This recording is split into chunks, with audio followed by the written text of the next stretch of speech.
Thank you, Colin and Andrew. I thought after more than 30 years in government, I knew pretty much as I needed to know about the levels of hypocrisy that political and business elites around the world are capable of, about the gap between the values that they proudly proclaim in public to espouse and the choices that they make.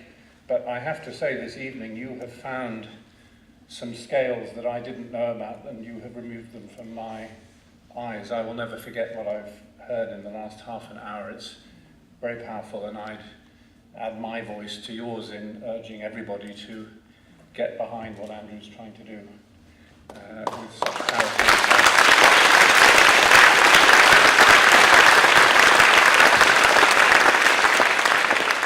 And like you, Andrew, I have an aversion to standing behind podiums, but I've discovered this microphone is I can get a bit of flex on the microphone, so I might just do a bit of that, if you'll forgive me. This evening, what I want to do is share with you a letter to somebody to whom I owe a debt. And by sharing it with their consent, I should add, I can't redeem my debt. In truth, it's not redeemable, but I can at least acknowledge it. And it goes like this. Dear Heather, there are physicians and there are healers. The physician practices a craft.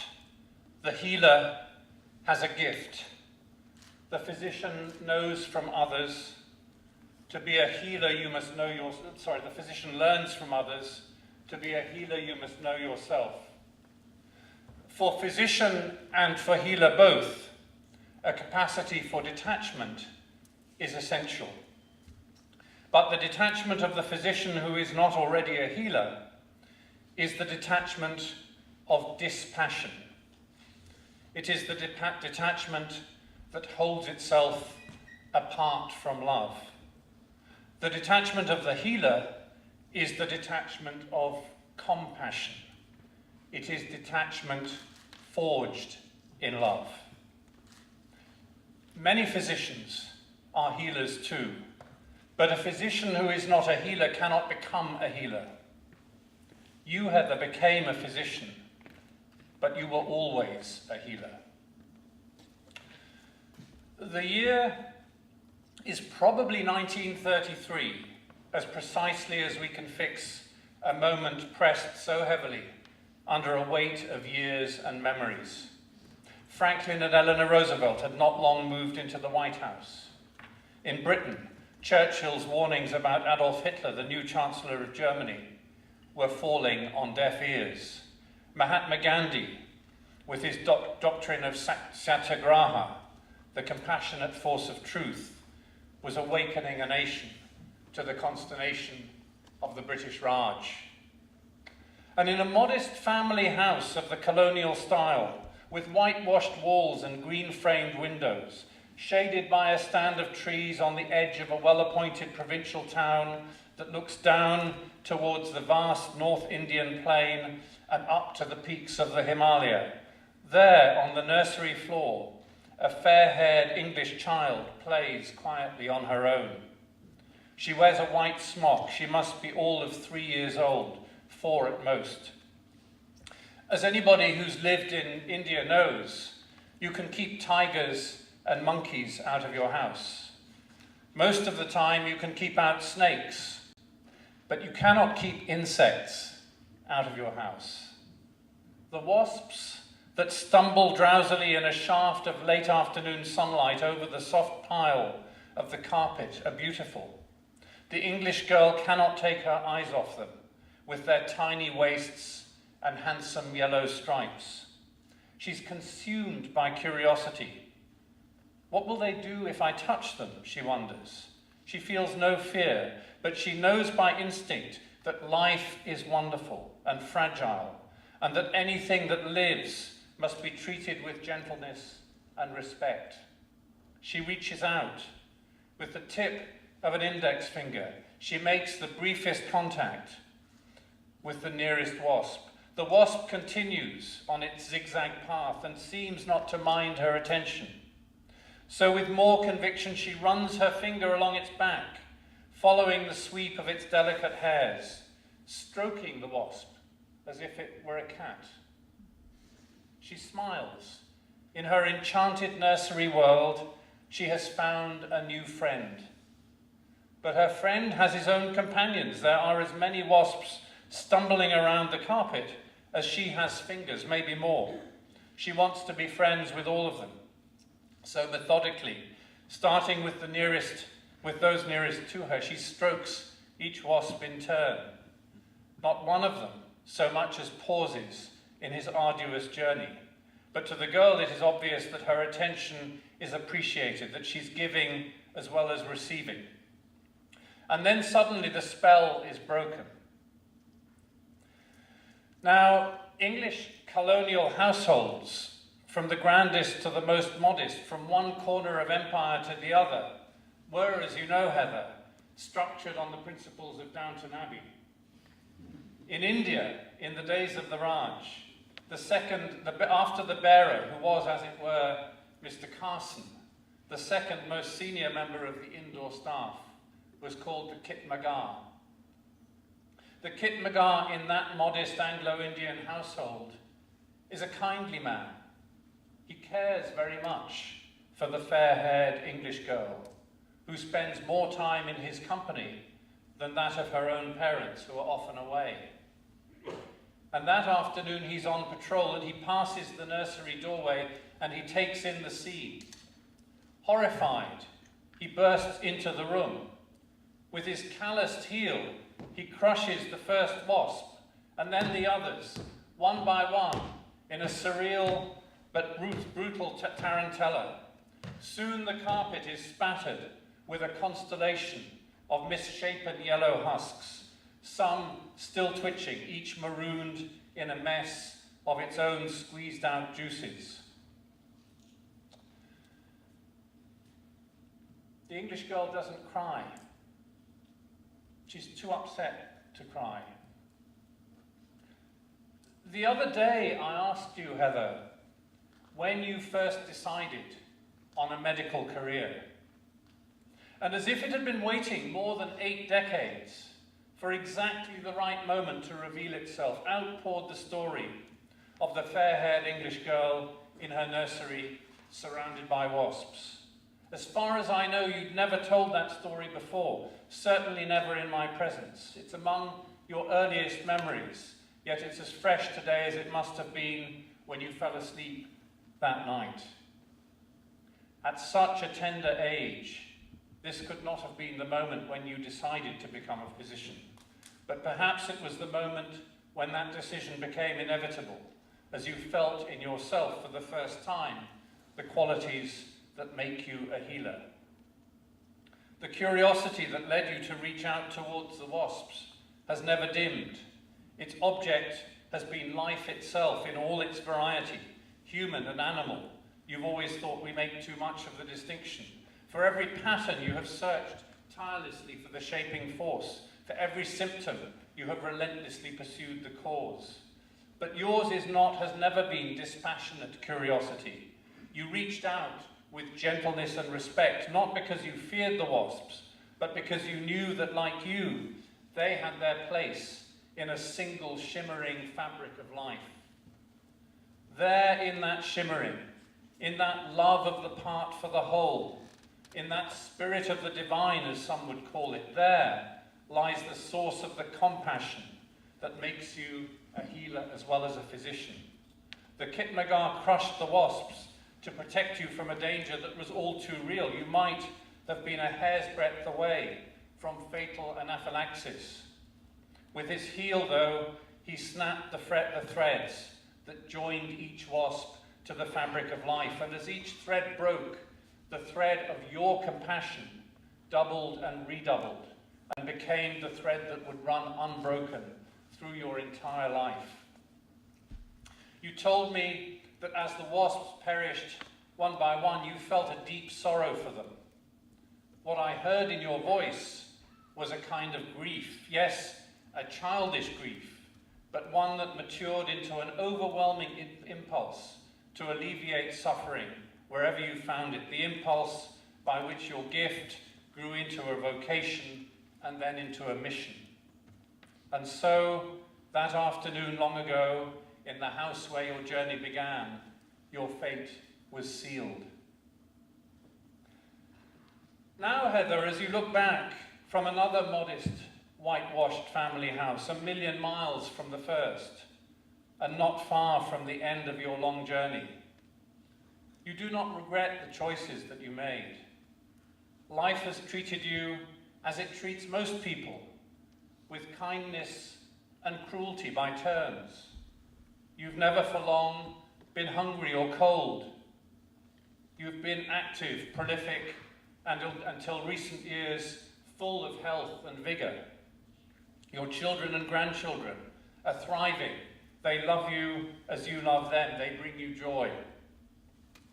But you have now endured as widow for almost as long as you lived as wife, for half your adult life. The husband whose children you bore and raised never saw old age. He was your true love, and you miss him still today as keenly as the day he died, like a splinter in your flesh. But if in your mission as a healer who became a physician, your goal was to make the world a better place for as many people as possible, you've achieved it with honour. For a multitude of grateful former patients who came under your clinical care for 60 years, lives that were unbearable became bearable again. For multitudes more advised by you, directly or through your writing, cared for by physicians trained by you, treated with therapies informed by your research, it was again your gift that made the difference. With such a gift, you could have made yourself wealthy. Many less gifted in your world have become wealthier. But money had no attraction. Sometimes it was offered, usually by drug companies, to fund your research, but even when there were no visible strings attached, you always turned it down. Not all your peers had such scruples. You were never sanctimonious about them, but you were wise enough to know that a choice between love and money is irrevocable. And you cannot choose both. You were in it for love. Just coming out of the letter, Andrew, you just described a choice between love and money, and sometimes love is much harder to choose, but you never regret it. You could have become more eminent. Brighter lights have shone on other physicians, less gifted than you, but sometimes hungrier for attention, whether through insecurity or vanity or ambition. Laurels inevitably came to you because of the sheer weight of your accomplishments, but they came late and unsought, and you have worn them lightly. If there is one telling monument to your life as a healer who became a physician, it is this. You wrote an accessible but clinically rigorous manual for people who suffer from a debilitating problem that is widespread but treatable, and that indeed would rarely arise in the first place if all physicians were healers too. Anyone who wants to find it can do so easily with the help of Google and download it in full for free. By a kind of spontaneous crowdsourcing, it has been translated into over a dozen languages, and it's made you a heroine for people all over the world who have turned to it in desperation. It has saved many lives. You could have chosen to publish your manual commercially. It would have sold well and the proceeds would have cushioned your old age.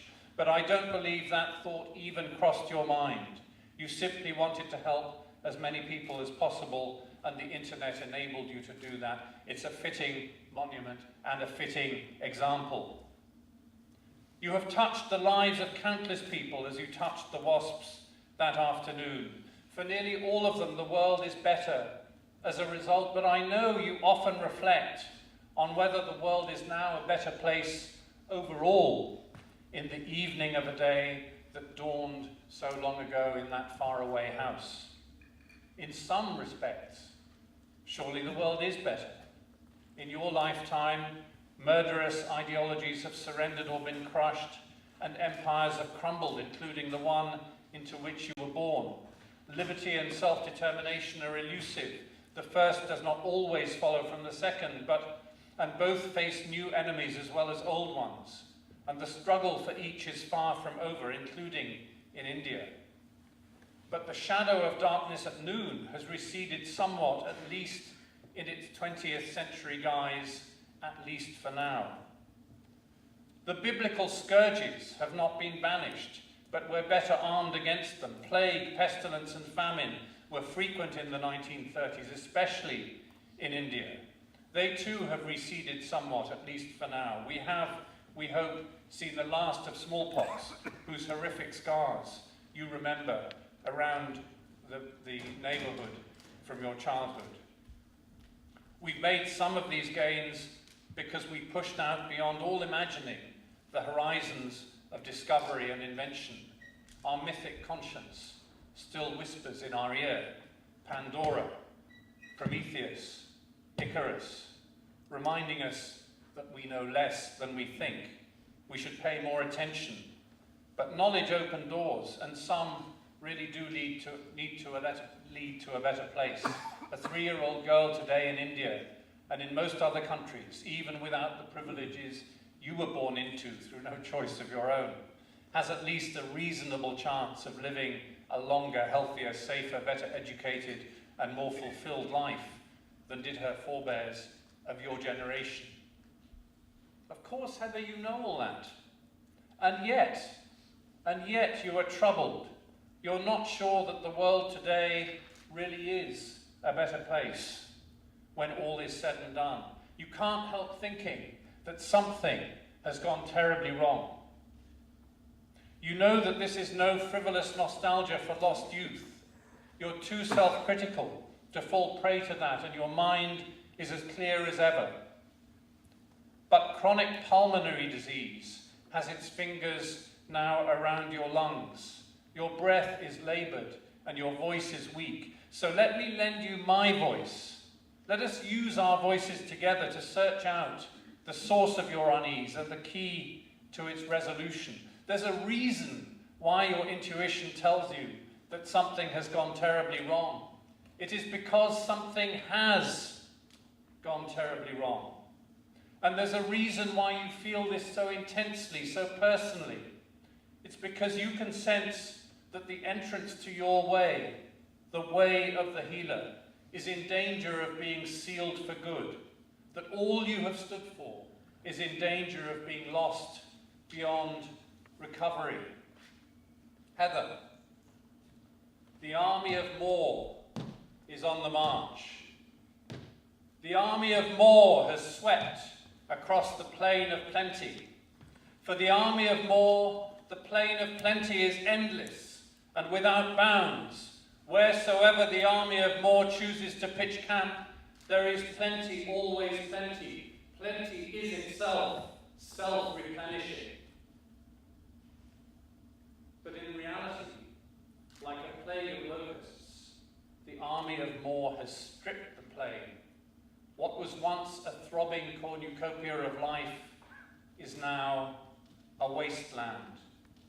Now it is we, Heather, who are in the path of the army of more.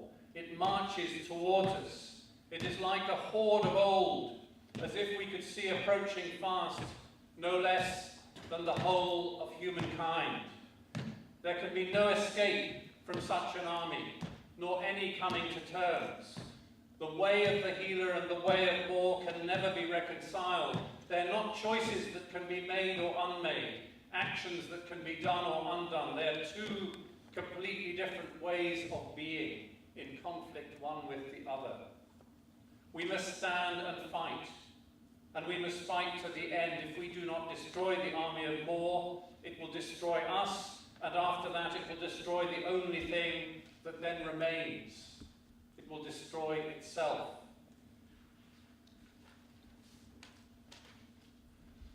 Battle is about to be joined, and if we are to prevail, we must know our enemy.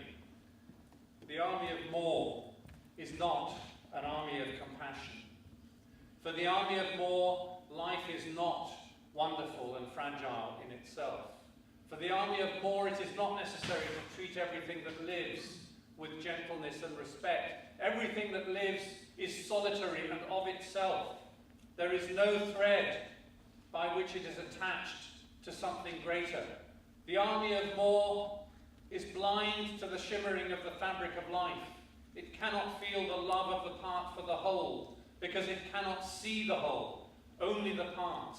Nothing is relational beyond the transactions between the parts. The army of more says, I never did anything for nothing in all my life, and I'm not going to start now, Andrew. The army of more,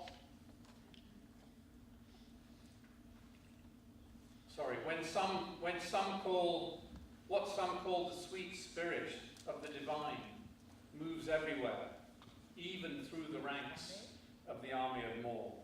But it sours on contact with this army, as the sweet rain sours when it falls on sour land. The army of more is not an army of truth, for the army of more is virtue in itself, and further, more for some is redefined immediately as more for all. If more is virtue, and more for some cannot but be more for all, virtue is stripped of meaning. To claim that more is virtue and that more for some is more for all is a lie. You cannot build a house of truth on the foundation of a lie. And the army of more is not an army of justice, for the army of more for me, is a promise of more for you, as claimed. But the endless quest for more snaps the threads and tears the fabric. And as each thread snaps, it is those with less who suffer. To take from those with less is to oppress. You cannot build a house of justice on a foundation of oppression. And the army of more is not an army of peace. For the army of more, what is not freely given can be taken. What is not consented can be enforced in the name of a greater good that is actually the good of the powerful, sometimes with a gun or with a drone. This is the sovereignty of the strong, and under the sovereignty of the strong, violence is never far away, and the threat is no less violent than the act. You cannot build a house of peace on a foundation of violence and a foundation of fear. And the army of more is an army of empire. This is the new empire, the new imperialists. The spirit that runs through it is the spirit of the conquistador, for whom commerce is merely conquest by other means. The army of more, when it is in commerce, trades only in one currency.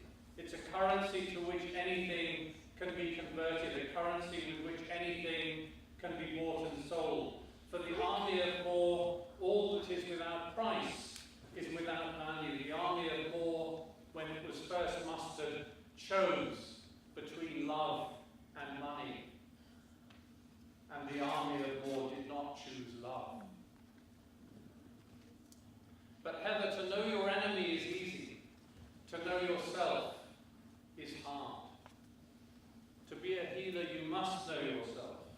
Only if we who would join its ranks truly know ourselves can the army of the healer prevail against the army of more. Heather, you've taught thousands of medical students. You told me that they came in two varieties. Some studied medicine in response to the impulses that impelled you, an insatiable curiosity about life, and an unquenchable compassion in the face of suffering. Others may also have felt those urges, but they enrolled primarily in pursuit of a secure and comfortable career. You could, you said, soon tell which was which. And I said just now that you can be a physician without being a healer. But actually, on reflection, looking back over my own life, I think there is something of the healer in everyone, at least outside the realms of clinical psychopathy. Human beings are made of crooked timber. And even physicians are people too, at least so rumour has it. Wherever the highest and most selfless peaks of compassion are being scaled, there you will find physicians, by which, for these purposes, I mean health professionals of all kinds. When Ebola erupted in West Africa, it was not politicians, bankers, celebrities, administrators who left their jobs, even their families, to go there and help, with no regard for reward and at enormous personal risk. Some have paid the highest price. And we have no greater heroes today in Britain than people like Pauline Cafferkey. It lifted your heart, Heather, and mine to hear this week that she was thankfully out of danger again. And in my own work on fracking, which, as you know, is another story, not for this letter, no profession has done more to stand up for the interests of the people against what I have just called the army of more than yours. My friend David McCoy and his colleagues at Medact are heroes in that still unfolding drama. And yet, there are places where physicians are numerous, but where healers seem to keep a pretty low profile. A healer is full of curiosity, but to channel that curiosity, a healer who is also a physician must rely not only on intuition, but also on science. The values of science are or should be at the heart of all the medical professions, but you and I have both encountered physicians who have advanced not by science, but by striking poses or blindly following protocols. Physicians who could not tell the difference between science and spaghetti. A healer is full of compassion. The primary object of a healer's compassion is always, has always to be the patient. The healer must stand implacably with the patient and the potential patient, that is, the ordinary citizen, against all opposing interests, be they ever so wealthy or powerful.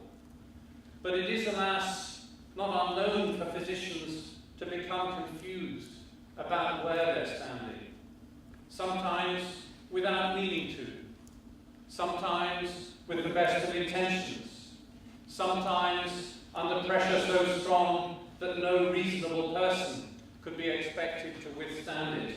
For all these reasons, and even occasionally for motives that would not withstand scrutiny, physicians have from time to time allowed themselves to be compromised by the pull of money and power.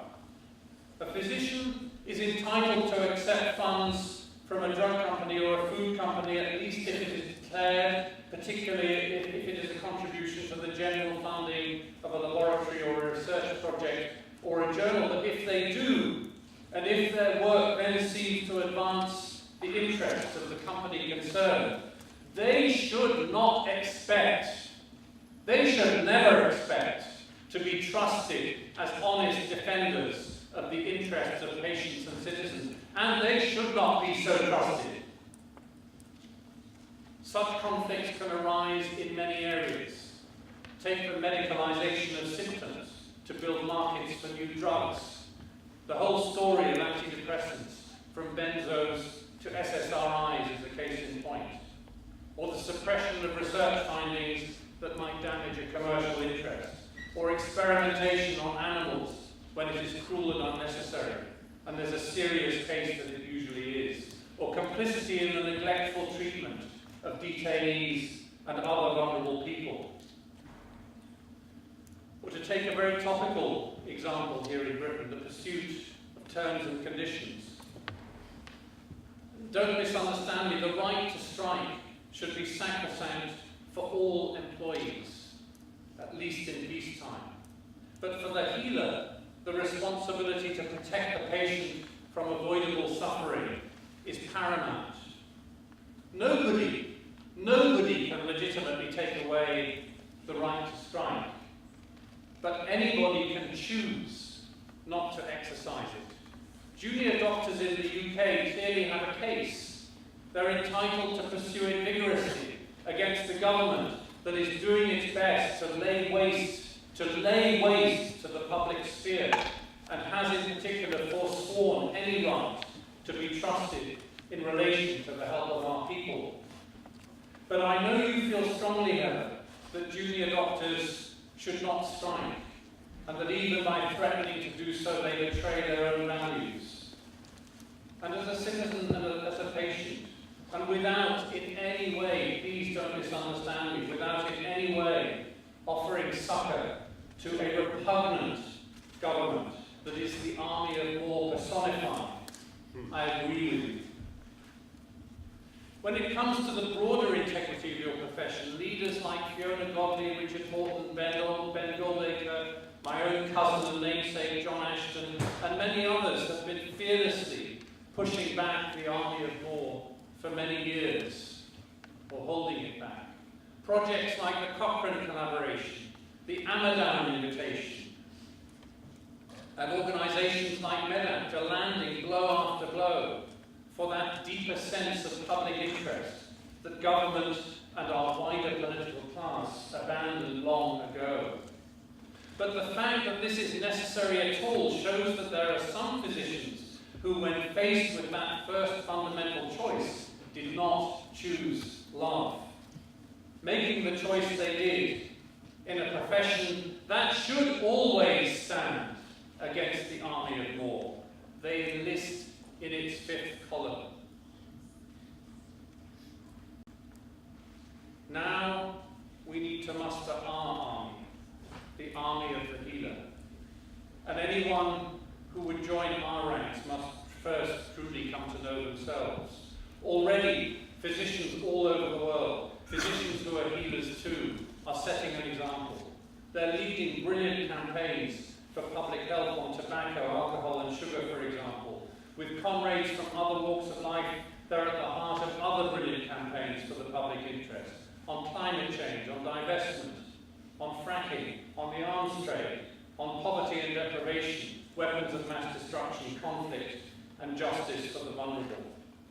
But if we're to prevail, the army of the healer must make these campaigns, each one of them, greater together than the sum of their parts. Each is in its way a defensive battle. Now we must go on to the attack. To do so, we must turn our fire not only on the symptoms, but on the cause of our predicament. The cause is the dominance of the way of war. All over the world, the way of war is in the ascendant. It is the incumbency. The struggle between the way of the healer and the way of war is a political struggle, as well as an existential, cultural, and some would say a spiritual one. We cannot win this struggle by standing aside from politics. It is in politics that we must win it. To stand aside is itself to take part in support of the status quo, which is to support the way of war. There is no neutral ground in our politics, in any politics in this situation. That is why, for example, it is at best hypocritical of the Gates and Wellcome foundations to rebuff the call to divest away from fossil fuels while claiming to be a positive force on climate change. It is shameful, actually, in those two cases, particularly Wellcome. And there is one other thing we must understand. The struggle between the army of war and the army of the healer will, yes, be an existential struggle. No less than the whole of humankind is involved in it, and on its outcome hinges the destiny of the whole of humankind. But this is not, as you know, Heather, only or even primarily a struggle between human beings. It is a struggle within each one of us, and that is why I've been banging on about it. That is why this struggle will be truly to know ourselves. Why to win this struggle will be truly to know ourselves. And that is why to win this struggle will truly be to heal ourselves. I wonder, Heather, that night after the massacre of the wasps, did it take a lullaby to get you to sleep in the arms of your mother, or perhaps your Indian ayah? You're too old now for lullabies, And in any case, it is not a lullaby that's needed, but a battle hymn. In the vernacular of the Rastafari, the word downpresser refers to someone who behaves in an oppressive way, who always wants more, who abuses power and wealth to take from those without it. And Heather, you may not be, in fact I'm sure you're not, familiar with the work of the Jamaican musician Peter Tosh, who played in the Wailers with the great Bob Marley. Peter Tosh wrote a song called Downpresser Man. It is best known these days in a beautiful, angry, hypnotic recording by Sinead O'Connor. It's actually an adaptation of a far older spiritual song, Cinnamon, made unforgettable by the late Nina Simone, who was beyond great. And with Nina Simone, we're now on Olympus. It may seem strange to bring to you a song like Downpresser Man. You would never choose it for a desert island disc. And although as a healer your whole life has, in a sense, been a celebration of the spirit of the divine, you are a proudly secular daughter of the Enlightenment. Your scripture is the book of life itself. For you there is no other book, certainly not one to be found between the covers of the Old Testament. Downpresser Man is about what lies in store for the oppressor, for the army of law, on the day of judgment. And yet, if the army of law is not stopped, the very ground on which it stands will crumble, we will crumble, for we shall have consumed our own humanity, even without divine intervention. The rocks might not melt, and the sea might not boil, but neither would provide sustenance to satisfy an army that can never be satisfied. Folly itself can bring down judgment. You do not always need a judge. And to escape the judgment of folly, we must judge ourselves and heal ourselves. For me, this beautiful, angry song, Downpresser Man, is a song of healing. So let us make it our battle hymn. Do you have the breath to sing it with me now, Heather? We can start softly. It goes like this. Downpresser Man, where you gonna run to? Downpresser Man, where you gonna run to? Downpresser Man, where you gonna run to? Oh, along that day. If you run to the sea will be boiling. If you run to the sea will be boiling. If you run to the sea will be boiling. Oh, on that day. Downpresser Man, where you gonna run to? Downpresser Man, where you gonna run to? Downpresser Man, where you gonna run to? Oh, on that day. If you run to the rocks will be melting. If you run to the rocks will be melting. If you run to the rocks will be melting. Oh, on that day. And if you make your bed in hell, I will be there. If you make your bed in hell, I will be there. I said make your bed in hell, I will be there. Oh, on that day. Please, Downpresser Man, where you gonna run to? Down.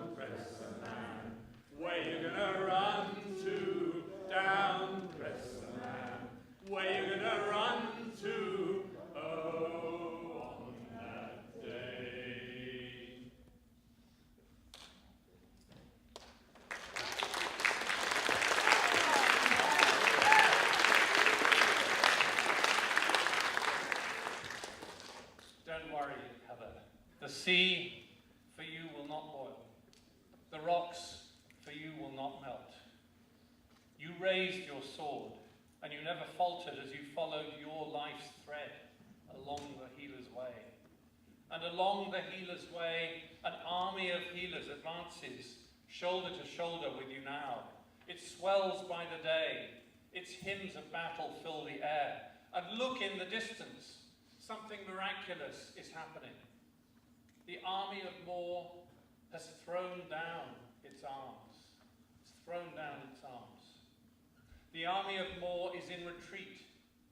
The army of Moor is melting away, and a voice cries out from its broken ranks, echoed now by another, and another, and another, until it becomes a chorus, repeating and repeating like a mantra over and over endlessly, one single word.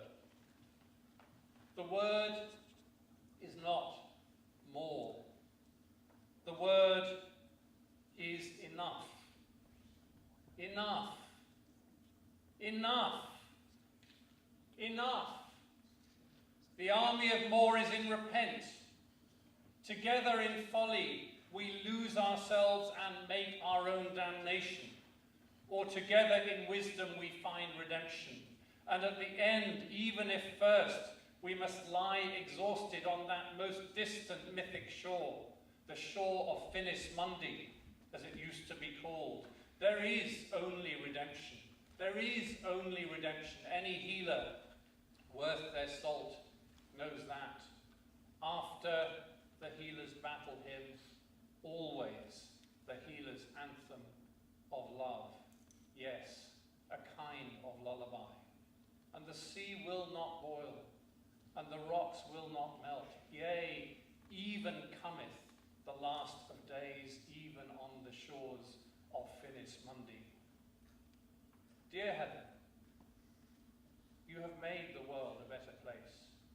You have no need to worry where your bed is made. Your bed will be ready for you when you need to rest, ready in a place that will be better, even than your sunlit nursery in that transcendental moment of communion with the wasps before their threads of life were snapped.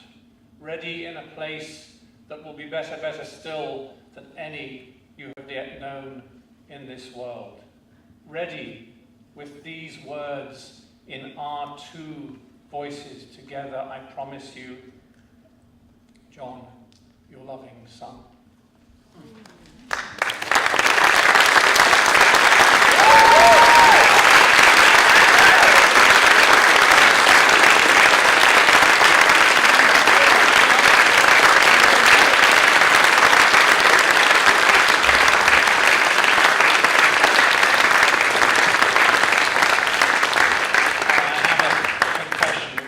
Never before in my 59 years have I attempted to sing a song in public. You were very, very patient. Thank you.